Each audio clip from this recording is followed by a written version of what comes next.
So, here we are, the Bright Expression. Hey. Welcome. Welcome to the podcast. This is great. Thank you. Thanks for being here. It's a pleasure. So, here we are. We're at Gavin North. It's been good, hasn't it? It's been fun. It's been really good. Yeah, really fun. Been relational. Make sure you're on the mic. I'm on the There you mic. go. Cozy up. Lovely married couple there. Marital bliss. So we've actually been talking a lot, haven't we? We were up very late, especially me and him, Really talking late. about all kinds of deep things, which was good. So where should we start? Should we start with the band and how that started? Yeah. Yeah. So the band was born in 2013. We had a local worship event called what was it called? Fire on the Hill. Fire on the Hill. Yeah. So it was in Portsdown Hill in Portsmouth. It was run by a guy called Steve Halford, and he assembled a band from his local church, and Jim was doing worship there, and Jim pulled us in because we'd met him at a local conference, and we then needed a bass player, so we pulled in Ben, and we were the Fire on the Hill band, and we used to play this worship event. It was kind of like a Burn style event, but with some preaching as well. Yeah. And from that we found we really gelled as a band, and so we started writing our own songs, and we formed the Bright Expression. Yeah. And recorded our first album in 2014 in Redding, California. That was produced by Gabriel Wilson. Okay. And so yes, we released Bone by Bone, which is our debut album, in March 2015. And we kind of toured that, and then we went into writing, and then we had children, and Got married. And Ben got married, and so it's taken us a little while to record new material. But yeah, we went back into the studio this January. We released Cradle in May, and we've got another single we're currently just mixing at the moment, which will be released probably end of this month. hopefully. Cradle of Filth. Yes. So what was that? There's a story behind Cradle you were telling me. Yeah. Behind writing that. Do you want to... Yeah, so Cradle was kind of written as like sort of like an adult lullaby. I don't sleep very well. In fact, I've had insomnia since I was like a kid. Yeah. So I remember watching the movie Gravity with Sandra Bullock. You ever seen that? No. So basically she's stranded in space, and the whole movie's very tense. But there's one scene where she's stuck outside and she has to get back into the spaceship before oxygen runs out. She scrambles away back in and just about manages to take off her helmet and breathes for the first time since the oxygen was really low. And she curls up into a fetal position. And it blew my mind because there's a big window, and it just... the whole idea of like being an adult and still needing that kind of loving, cradling feeling. So we started messing around with the track's got like a human heartbeat and a human sonogram, because we really wanted to play with the idea of being an adult and being a child. Yeah. And bringing that together. So then we started writing, and Tension came out. Cradle came out of it. So it's kind of like supposed to be really kind of warm and inviting, and most of the time I write really late, so it's got like that kind of like really kind of lully vibe to it. Yeah, it's great song. Beautiful. Yeah, so we kind of found that like our first album was very congregational. So the first album was actually born out of Lee and I were worship leaders in the church, and we stepped down from that, and there was kind of like a whole period where when you've been a worship leader, so our church was like 500 people, it was amazing, and we step away from that, and you suddenly realize that your whole identity is wrapped up in this position, and then suddenly that's now gone, and you've almost kind of lost your identity in a way, and it's like, well, who am I now?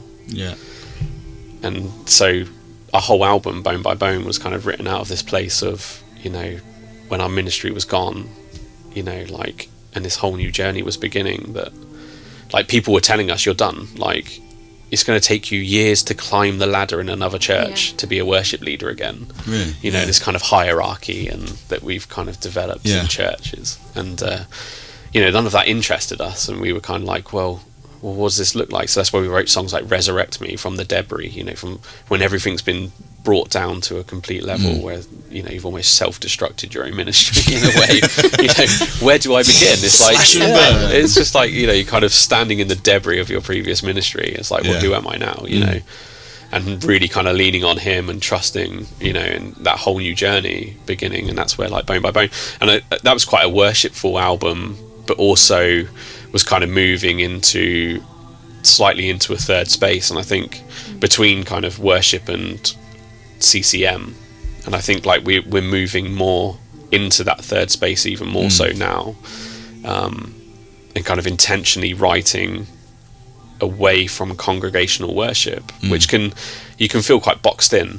You know, when you're writing songs for the corporate church, you're careful not to write your own theology, you're careful not to write your own experience, you know, because you can end up in a position where you might be, I think we talked about the example of, you know, when the music fades and there's that whole song that's a song of repentance, you know, it's about a worship leader that's kind of lost their way a little bit in worship, and they've made worship into something else, and so they're repenting and they're saying, God, I'm sorry for the thing that I've made it, but like that experience might not be your experience. You might be a deeply worshipful person that hasn't made it into something else, and so you're now being led in. Stop singing in that moment. It's not, I guess that's what. And so you have to be kind of careful. And so, you know, this gives us an avenue where we can actually start to write songs that speak to people where they're at. So it's like, if you haven't heard from God for a year, he hasn't spoken to you for a year, or you feel he hasn't spoken to you for a year, well, what does your worship sound like? Or 7 years, you know, what does your worship sound like then, when you feel potentially abandoned, you know, when you're pursuing this relationship and you're chasing God and you feel you're hitting a brick wall, you know, that's hard. And it's like, well, what does my worship sound like then? You know, do I keep pursuing? Do I wait for him to turn his face towards me again? You know, and so that interests us, you know, because we can write songs for people that are in that season, and they can claim that song and they can find hope in that. But that's not necessarily a congregational track, and it's not necessarily secular or CCM either. So it's interesting. It's kind of uncharted territory in the UK. I guess John Macmillan's kind of doing it in the US. But in the UK, that's quite... And do you feel... It's just a weird thing, like, we, with the band, you know, we sort of always felt that thing. We were talking about this last night, but, you know, this thing of the presence of God, connecting with God, connecting people with God. But we're used to that in church and with worship songs. It's like, if you look at that movement of worship music, there's actually quite an incredible, phenomenal movement that's happened. But there's something where we always felt, well, we want to take what we're experiencing of God and the Holy Spirit in music and bring that into different places where we go, bring that to people. And it doesn't have to, we don't have to be singing over the mountains and the sea for that to happen. We can be sounding like we sound or sounding like you sound, but we want the content to be this light-giving, you know, presence of God sort of stuff. And it does, that's where I think there's a bit of confusion in where things are going for musicians, because there's kind of there's a path for you if you're a worship leader or a worship pastor, or you can go down the secular route, and there's a path for you there, which is very hard. Very hard onto a good one, you know, if you can do it. But yeah, having this thing that doesn't leave that presence of God thing to pursue this, but somehow maintains the integrity of that. But you can abandon the churchy sound completely and just do something new. But it seems like an either or, you know, like either you leave all of that and go that secular way, you know, and have to battle to keep the presence. Yeah. And the church, you know, and the relationship with the church seems to, people start saying things like, I don't believe in organised religion. You know, and you're trying to find a language to tell these people how great Jesus is, how amazing Jesus is, but it's like, it's almost like you've got to translate it somehow. Yeah. Because people, you know, they think televangelist, or they think gay-hating, you know, misogynist, or religious, you know, holier than that, or whatever it is they think. So it's like, how do we sort of tear all the stuff away and get people to him, you know what I mean, who's just amazing. And if you knew him, you know, the normal people and the failures and the losers and the addicts and the prostitutes, they all, and the sinners, tax collectors, everybody, they loved him. Yeah. They absolutely loved him and adored him and wanted to be around him. And I think like we're really inspired to take our stuff out and to kind of move out of that congregational context, because, and it's the hard path. Like, this is like truly, like, you know, given those two paths of like writing congregational worship, writing for secular, that's very black and white, you know, that's quite defined and easy to follow, but that middle ground is actually really difficult, and kind of taking yourself out of that congregational context and moving into, let's take worship into a club. You know, well, what does that look like? But I feel it's really, really important that we do that. You know, like we can go to church and we can do worship, and we can have our worship events, and we can do our massive burn events, and you know, like our spontaneous worship and all those things, and they're amazing. But it's like, how do we stop being insular and take that out into the world? You know, you can go and minister. I can be a preacher and I can go onto the streets and I can preach to people. I can, you know, in nearly every single move within the church, every ministry in church, you can almost take that outside. But like, we're not doing that with worship in the UK so much. And it's like, it's a really difficult, untrodden path at the moment. I think we were talking about this on the way up, and Lee had a really great example from Nashville. Oh yeah, so there's this great documentary, which I will send you a link to, so you can add it to your podcast. Send me a link. And basically they look at like different artists in Nashville, and there's this one girl who I love called Daniela Mason, who you should check out. Great artist. And she says, like, am I Christian? Yes. Am I an artist? Yes. Am I a Christian artist? Probably. She's like, I probably don't fit into that genre. She's like, her home is like in clubs and bars and like stadiums, and she goes to church, she leads worship on a Sunday, but she's also out and meeting people. And one day a friend was doing an album launch. She turns up to a friend's album launch, and a friend goes, oh, by the way, I've taught my band how to do one of your songs. She freaks out. She's like, I'm not even dressed to be doing it. So she gets up and she starts singing this song that she actually wrote about her husband. And she said something happened in the room, in the middle of this club, in like dingy club. She's like, people started laughing and people started crying. There was no Christian content in the track. It was her, and it was her light, and it was what she carried. And she's saying that like people, non-Christian people trying to put language to that was really interesting. Just like this one girl came up and she's like, when you sang, something happened and it felt like something holy. And we know that that's the Holy Spirit, right? So how incredible is that you can go into a club, not even like necessarily sing songs that say the word Jesus in, or Christian content that we're used to per se, and the presence of God turn up where they're at. Even like you were saying, you know, Jesus was like with the prostitutes. If we spend our whole time insular and in the church, and corporate worship is incredibly important, and we really value it and believe in it, but we can't spend there has to be some people that go out.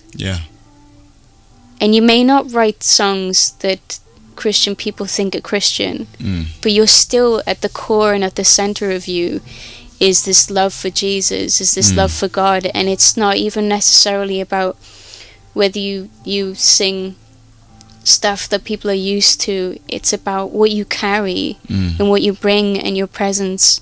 Like, how powerful is it that, you know, you could step into a bar with Vera Cruz and thrash out like a solo and the presence of God be there. Yeah. Whereas like some of those people may never step foot in a church without experiencing that.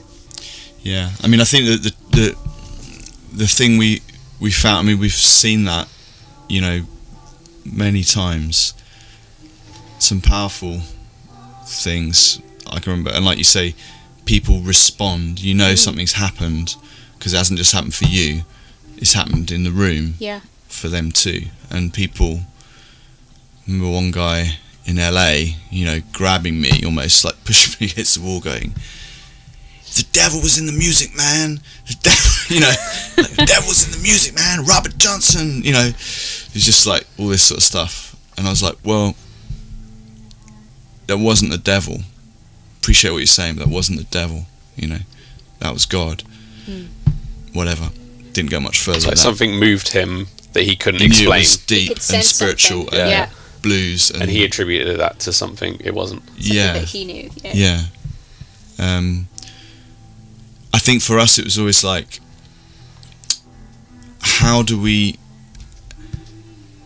where are the people who can take what you guys do and what we do or have done and put us in front of people? Yeah. Because we absolutely burned ourselves out going around clubs playing to 5 people, 10 people, you know, and it's like, it's fair enough, you know what I mean, but there's a time when you're like,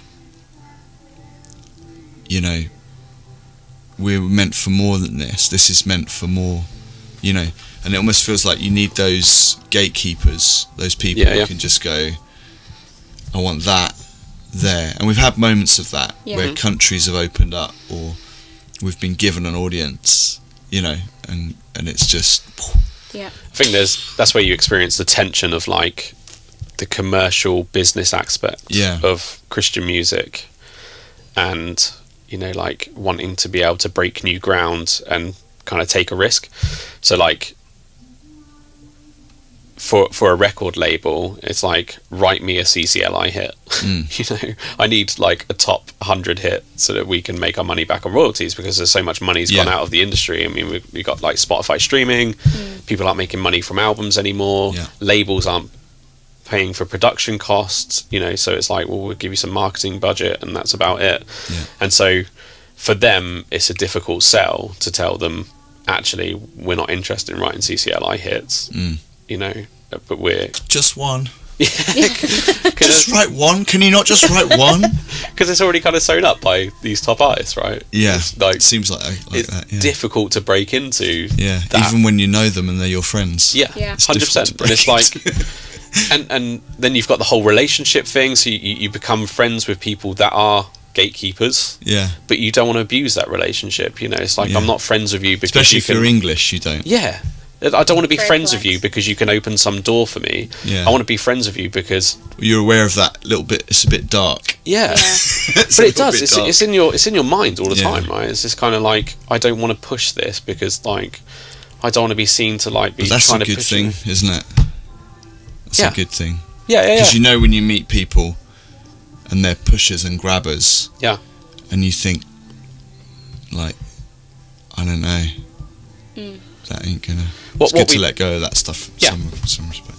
What we need some key industry people that will start to invest and take a risk in investing in the upcoming artists that want to take that Christian music into a whole new scene. And we'll help pioneer that journey, because like it's completely untrodden ground at the moment, and we're kind of like, we feel like we're on the front line of that, but we don't know what that next step is. We don't know what that looks like, and it's like, and we're new and fresh to this, and you know, you got like people that have been in the industry for 30-40 years that are like, you know, kind of seen it all come and go, and it's like those people could bring real wisdom but at the same time they've got like bills to meet, and so there's this kind of like real tension between the two. There is, it's quite interesting. And it seems like a lot of people who are musicians end up in the industry because that's the only way to make a living, or else you end up in ministry in the church, because actually there's no viable avenue to feed your family from doing this music thing, you know, so you got to want to do it. So hats off to you guys. Do you know what I mean? Because this is what we do. That's the thing. This is what we do.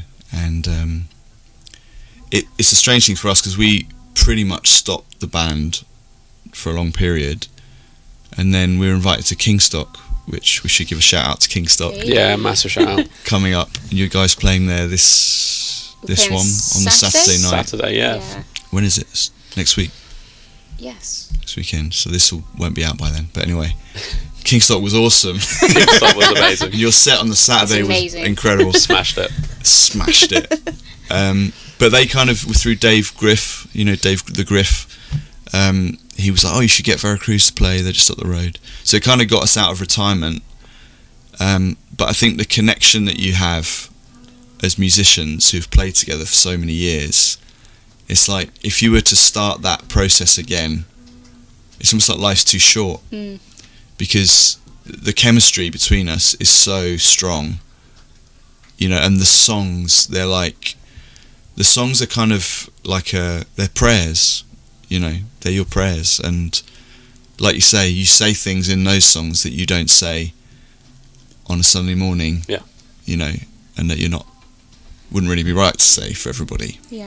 But the beauty of it is that it is right for some people. And we were even talking about this thing about albums, weren't we? You're like, well, we're not doing an album, we're doing songs.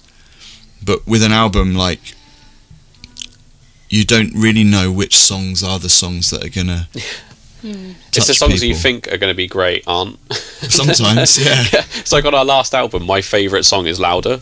It's just so Foo Fighters meet Jimmy Eat World, you know, it's kind of that kind of vibe. It feels really great.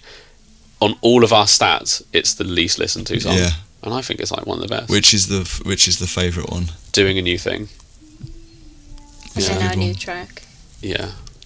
Cradle. But I think Doing a New Thing was probably our most kind of church. It's a good one. Church song, and I think a lot of people kind of adapted to it and took as their own story and their own song, which is, I guess, what we want to do. Really, is like you create something, you write something that's your story, and then you release it into the world and you let it be somebody else's, and they add onto the conversation and so on and so forth. So I think Doing a New Thing had a lot of things that words people recognized and could hold on to quickly, and a melody that was probably easy to catch. And it had like a pretty bold story behind it. A lot of our songs are written out of real experiences. All of our songs are kind of birthed out of something, you know. It's like we're never kind of in a position where we just write for the sake of writing, and I think that's really good to do that. I think it's quite healthy to actually just write, because it gets you into the habit of writing. But most of the stuff that actually turns into songs that we release are born out of, you know, kind of situations. So we had like, our producer phoned us, and he had like, his wife was pregnant, and they had real complications with the baby, and it wasn't looking good at one point. And so we were going to have a meeting just about the album and stuff, and he was like, I have to call it off because this is happening, I need to go to the hospital and stuff. And that's like where this song came from. It was like, we were practicing at the time, weren't we? So we were in practice, and Gabe calls us, and he cries on the phone. He's like, we're going to lose the baby. We need you to pray. I'm going to the hospital right now. So we started worshipping, didn't we? And this whole kind of melody came out. And I went home the next day, and I sat in my kitchen, and I read the verse about, you know, I'm doing a new thing. And wrote the chorus really quickly. But we never finished the end. So, you know, the big outro, this is when the days rest and the sun sets. We never finished it, and I just couldn't finish it. It just felt like I couldn't finish it. And we got to the studio, and it dawned on me that Gabe should finish it, because it was about his son. 7, and we're like, it needs to be the Father's response. It needs to be your response and the Father's response in this section. So Gabe actually sings that with us. You can probably hear him on the album. And the song doesn't ever resolve itself. It doesn't say like, and then we wake up and everything's amazing and like everything happened and the baby was great and everything went really well. Yeah. And he's 2 now or something like that, and gorgeous.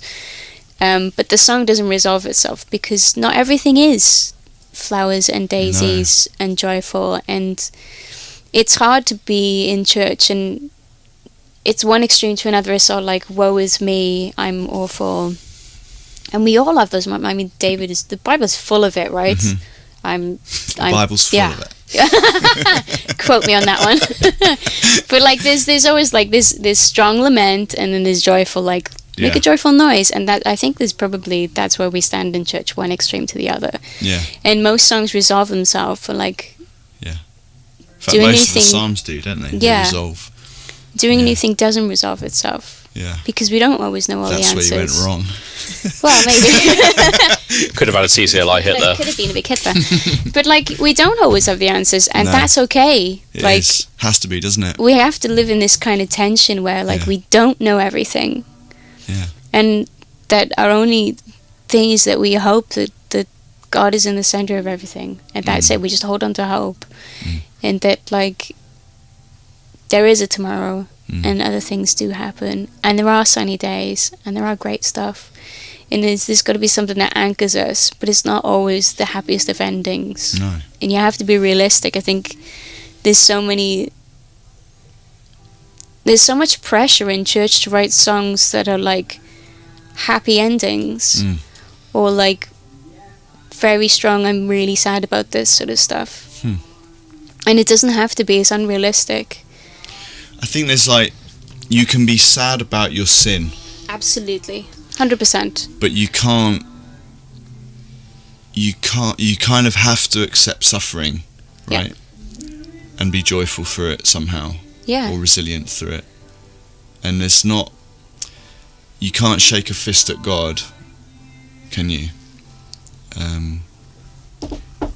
Even though, yes, we're just doing a podcast, come in. I think the button's starting to turn up. Okay. So the rest of the members might be alright. Johnny, his cameo. Yes. It's my caravan. I just bought it for 10,000 and something pounds. If you'd like to buy this caravan. So yeah, you can be unhappy about yourself, but you can't question God. Mm-hmm. And I think there is always a place in art to say, where are you? And in the Bible as well, to say, where are you? I remember writing a worship song that said, wake up, are you sleeping? Why do you hide your face?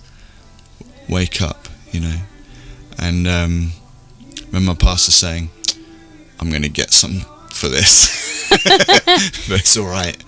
Yeah. You know? But because, you know, you can have that glib, well, I am the Lord, I never sleep or slumber. I'm always watching over you. I'm not asleep. But still, you know, we've got to, I think we have permission. To lift. Alright, so Stu G said this. It came back to me recently. He said, we've had this thing of bringing the sounds of heaven to earth. You know, as musicians, we want to bring the sounds of heaven to earth. But also there's a place to bring the sounds of earth to heaven with our music, you know, and to go, God, this is what it's like for us. You know? Yeah. This is what we're, you know, and there's something in that conversation with heaven. It's relationship, right? Relationship. Like, yeah. I think, like a true deep relationship with like a friend, like when you're close, you can talk about the hard stuff as much as you can the good stuff. And it's like, it would be okay for me to say to a close friend, you know, you really let me down, or I felt like you really let me down, and that might not have been the case. Like, there might just been like, oh well, actually the situation was this, you know. And there's times where like the answer that you want is actually in the word. Yeah. You just haven't found it yet. Yeah. And maybe that's why you have the silence. But like, I think there's been many times where I've like called out and said like, why are you quiet? Where are you? Yeah. You know, but God's not English, is he? No. He's not like, you know, it's like other cultures, they cry and they rage and they, you know, there's fire and there's like, you know, there's just different stuff that you're allowed to do. And I think, you know, Jesus wasn't English, and, you know, he was in such a raw time and such a raw place and such a crazy, like, pressured, mad, dangerous, violent, injustice everywhere sort of a world. You know, no real comforts that we have, and he walked in this thing full of grace and truth. You know, is Jesus full of grace and truth? It's just like, and he was in the garden wrestling, you know, God himself, right? Father, take this cup from me, take this cup from me, take this cup from me. No answer, no answer, no answer. I mean, when it says he went through everything, he really did. He went through everything. And that's just, you know, I love that stuff it says about he's not unable to sympathise with our weaknesses. You know, he's not a great high priest out there, like he was here. Yeah. And that's why I love Jesus so much. Yeah. And it was that heartfelt cry. He's our one, isn't he? He's our guy, you know. Yeah. And it was that heartfelt cry where he was like, "Why have you forsaken me?" Yeah. You know, and that's like quite a hit CCLI song, that one. Yeah, it's just like, you know, he was literally like calling out to his father, you know, and questioning, like he felt, you know, whatever he felt on that cross, you know, we'll never know, you know. But he felt his father had turned away, and he felt so alone, and he called out in anguish in his darkest time. And said, "Why have you forsaken me?" You know, and it's really, really powerful.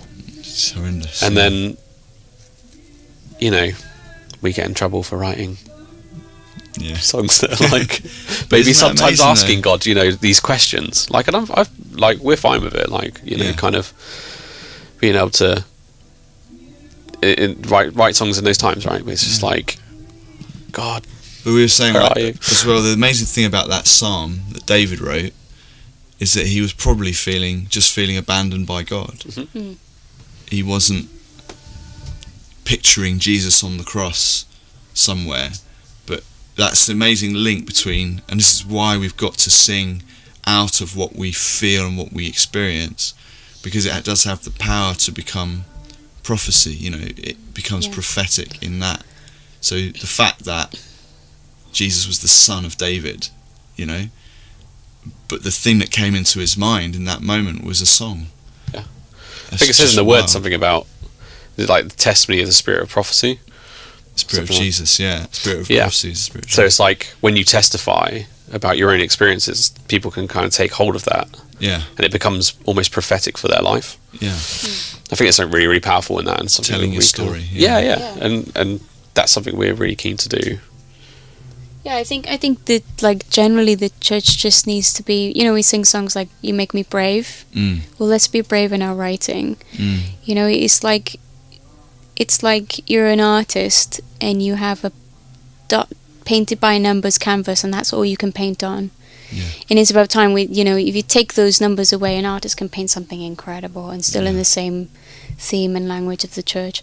And it's like, if we take off these rules and regulations of, like, it has to say this and it has to say that, and you definitely can't say this, you definitely can't say that. Like, and just trust that, like, as artists and worship leaders, we will be led by the Spirit of God to write what needs to be said and heard, and that we're surrounded by people who will guide us in that and help us in that. And I think that, like, people are looking for raw, honest everything inside the church and outside the church, and the more honest and open we are, the better.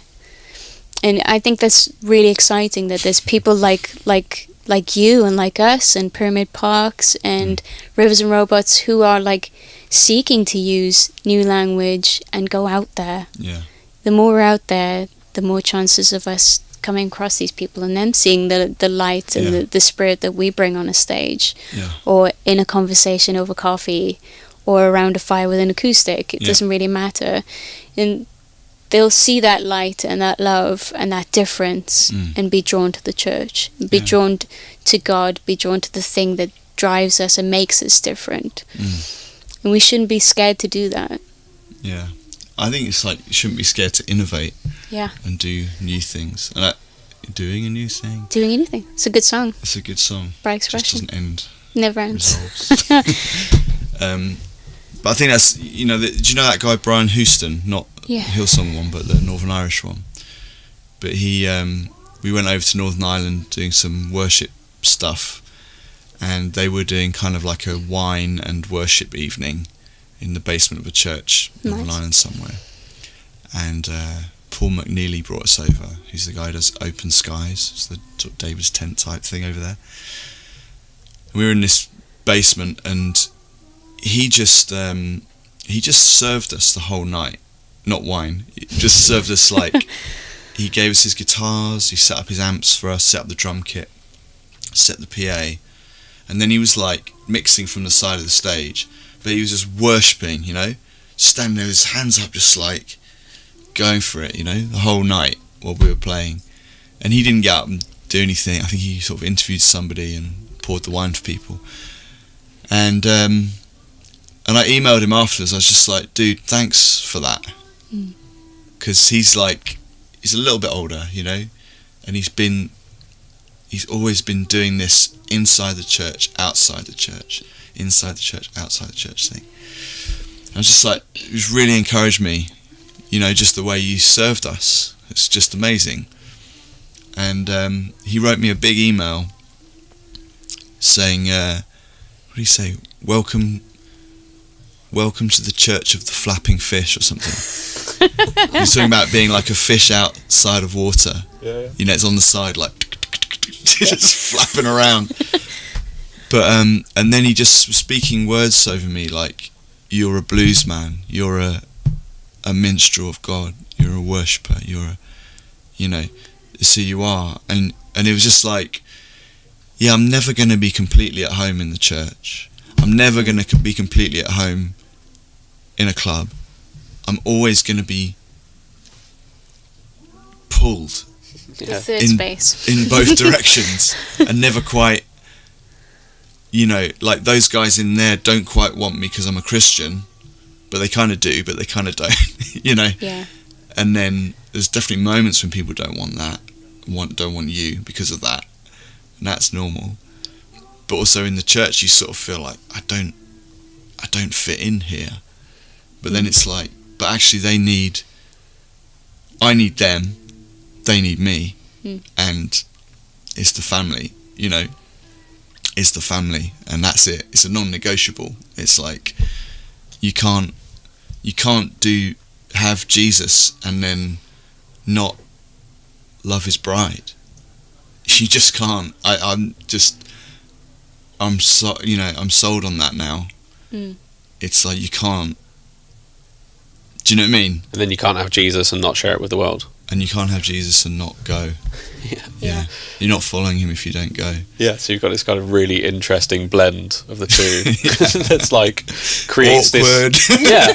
And we've kind of really established, like, one and the other, but we've not really kind of worked out what that middle bit looks like. I mean, if you're just as a band getting booked for, it's like, we want you to come, we're booking you as a band, come and play our festival. And it's like, well... To do what? Exactly. Do you want us to do, like, the whole kind of spontaneous worship thing, or Do you want us to play just our album? Do you want us to do some covers? Maybe it's like a cafe kind of vibe. And like we did one last week, and our set list we had like Kate Bush in it and Michael Jackson and some of our own tracks. And it's kind of like, as a band, it's really difficult when you're getting booked in the UK to know what to do. And we were going to split the band, so like not split up, but like we were going to keep the Bright Expression as a worship band who does like things like this, like more kind of church things, and we're going to start a different band, which the tracks we're doing now were meant to be for this other band, and we've just found ourselves again back in that kind of third space, that space in between again, where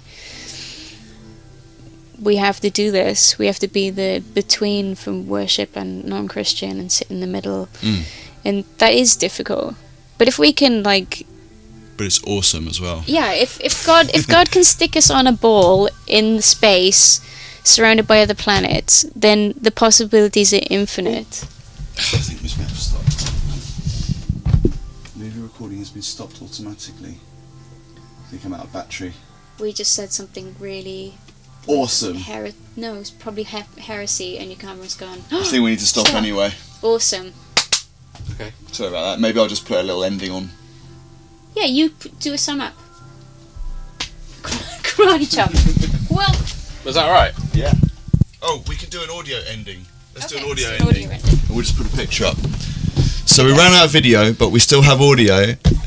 So, yeah, keep doing what you're doing. Oh, I was going to say that if we can serve a God who can stick us on a ball in space, surrounded by other planets and infinite possibilities, then there are infinite possibilities for us. Yeah. And there is infinite language, and there's so much space for both. There's space for church, CCLI, Christian songs that people can sing along to easily, and they're amazing. And there's space for the third space where we do both. We go into clubs and we go into churches, and there's space for us to go into non-Christian places.